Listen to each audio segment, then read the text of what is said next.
Hi guys, this is Papi G and this is how to make Biko.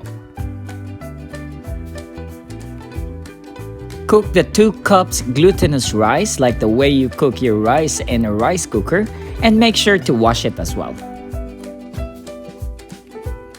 And on the other part, bring to boil the 2 cups of coconut milk or using 1 can of coconut milk.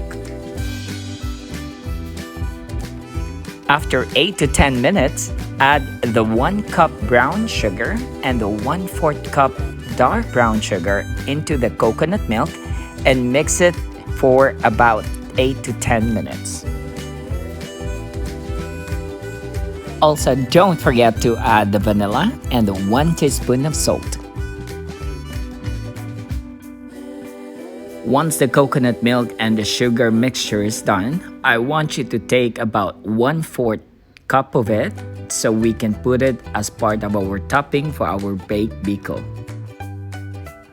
So I guess our glutinous rice and the coconut milk is ready. Let's combine them together.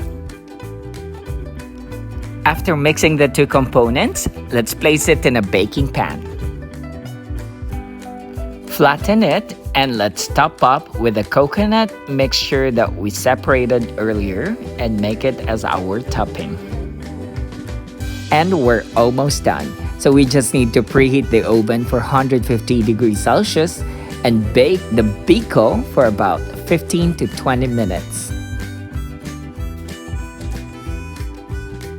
Yes! And we are done presenting our very own baked Biko. Boom! Lami kayo!